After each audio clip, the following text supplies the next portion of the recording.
Les amis, ce qui est en train de se passer là, c'est trop grave. C'est-à-dire que je réalise que chez nous au Gabon, à chaque fois qu'on se réveille, il y a de nouveaux dossiers.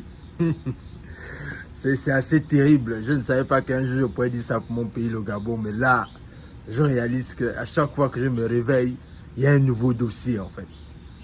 Et aujourd'hui, on va parler de la Young Team. La Young Team. C'est-à-dire, est-ce que vous connaissez la Young Team? La Young Team, en fait, c'est l'équipe de Noureddin Bongo, c'est-à-dire le fils du roi. Le fils du roi Noureddin Bongo. Alors, parce qu'il faut savoir que le Gabon était pratiquement déjà un royaume, hein, et le roi est tombé, et conscient du fait que le roi est tombé, la vérité c'est que les autres ont suivi en fait. Et ce qui s'est passé, c'est que son fils, bien évidemment, n'a pas pu s'accrocher autant pour moi à la chute de son père. Et c'est la raison pour laquelle aujourd'hui, on est en train de voir que maintenant là, parce qu'il faut savoir une chose, c'est que Noureddin Bongo et son équipe, c'est-à-dire la team Yann Goulou et tout ce qui va avec, ont été retrouvés avec plusieurs milliards dans leur maison. Regardez un peu ça. Est-ce que vous êtes banque pour justifier, vous êtes une banque pour justifier ou pas? Non, non. Enfin, je ne vais pas rentrer là. Si je comptais, c'est pas... non. Bon, faut dire que même l'origine du compte. Le comité pour la transition et la restauration des institutions dit vouloir redonner au Gabon ses lettres de noblesse, restaurer la cohésion sociale et ramener l'espoir dans le pays tout en le construisant. Est-ce que tu réalises ça? Son arrestation avait été annoncée au cours d'un communiqué du comité pour la transition et la restauration des institutions. Il doit répondre de ses actes, notamment pour haute trahison, détournement massif des deniers publics, malversation financière internationale en bande organisée, faux usage de faux, trafic de stupéfiants et autres. L'ancien directeur de cabinet adjoint de l'ancien président de la République déchu, Ali Bongo Ondimba, doit assumer ses responsabilités. J'ai été interpellé, comme plusieurs autres. Pour l'instant, je n'ai pas été présenté devant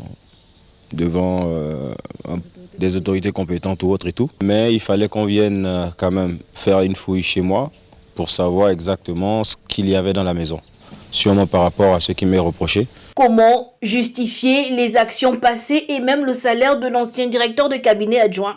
Ce dernier nous renvoie à une personne clé. Celui qui me payait connaît les chiffres. Le comité pour la transition et la restauration des institutions vise à garantir la stabilité et la prospérité partagée. La période de transition au Gabon est présidée par le général Brice Clotaire Oligingema.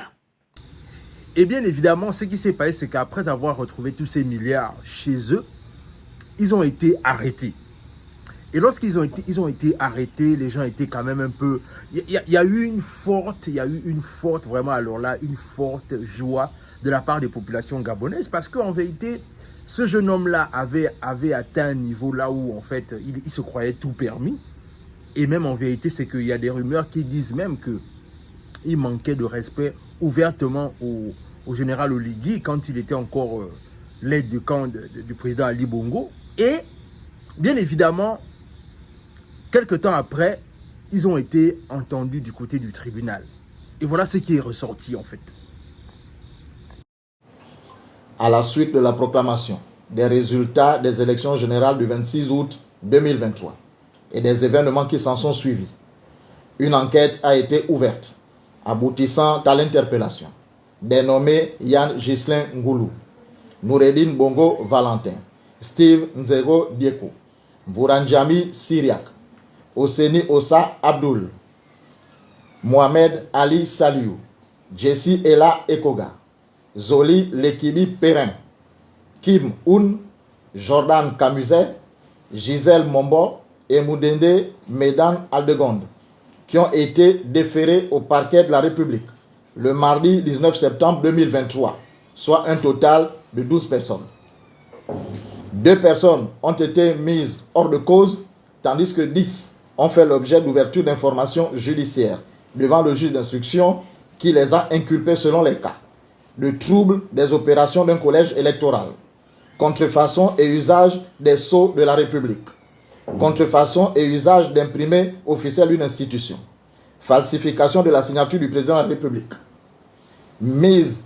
remise et obtention de sommes indues, complicité de détournement de fonds publics, corruption, détournement de deniers publics, blanchiment de capitaux, complicité de blanchiment de capitaux, association de malfaiteurs, usurpation de titres et de fonctions, crimes et délits prévus et punis par les articles 6, 5, 101, 109-1, 112-3, 115, 117, 127, 133, 141, 193 et 380 du Code pénal.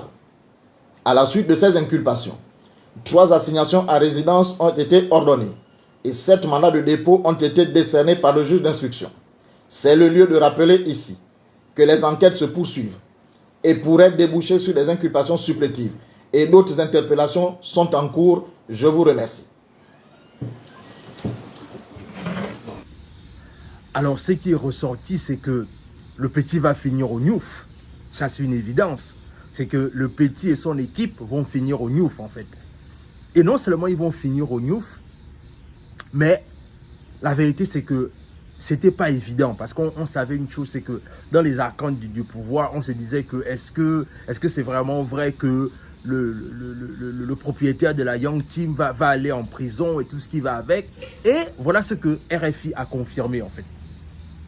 C'est un coup de tonnerre au Gabon. Noureddin Bongo a passé sa première nuit à Sans Famille, le surnom de la prison centrale de Libreville. Le fils d'Ali Bongo avait été coordonnateur à la présidence puis conseiller stratégique de son père au parti PDG et certains le présentaient comme un successeur potentiel. Le voilà donc derrière les barreaux. Une dizaine de hauts responsables ont également été entendus hier par le procureur, son ancien directeur de cabinet Yann Ghislain Goulou, le directeur de cabinet adjoint de l'ancien président déchu Mohamed Ali Saliou et son frère Abdoul Hosseini, Jessiela Ekoga, ancien porte-parole de la présidence, Steve Zegodieko, qui était secrétaire général du PDG, ou encore Cyriaque Vouranjami, directeur de cabinet politique d'Ali Bongo. Déférés une première fois vendredi, leur garde à vue avait été prolongée. Hier, ils ont tous été de nouveau entendus par le procureur, ainsi que Kim Hoon, proche conseiller de Sylvia Bongo, ou encore une directrice de la mairie de Libreville. Le procureur les a réinterrogés sur les faits avant de prendre un réquisitoire et de saisir la juge d'instruction qui les a reçus le même jour. Leila Biam les a donc tous auditionnés jusque tard dans la soirée. La plupart ont été placés sous mandat de dépôt et incarcérés.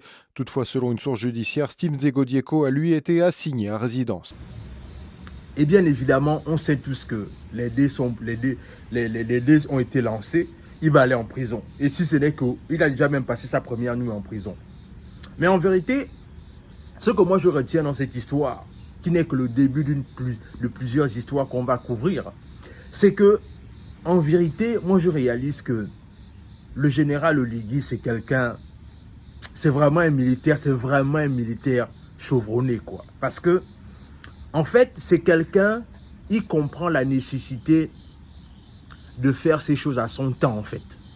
Parce qu'en vérité, les gens, parce que quand on a retrouvé les caisses, l'argent dans les maisons de ces personnes-là, les gens étaient en train de dire que mais est-ce que c'est vrai, est-ce que le dossier va suivre, etc., etc. Mais non, c'est-à-dire que lui, c'est quelqu'un, il observe, il regarde et il fait ces choses à son temps, en fait.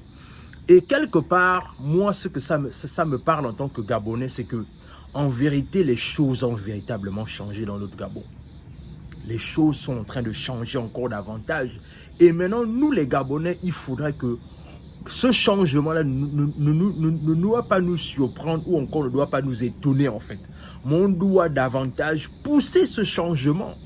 Parce qu'en vérité, c'est de ça dont il s'agit en fait. Le fait que les choses sont en train de se bouger. Et même là, je pense que je vais parler de ça dans la prochaine vidéo.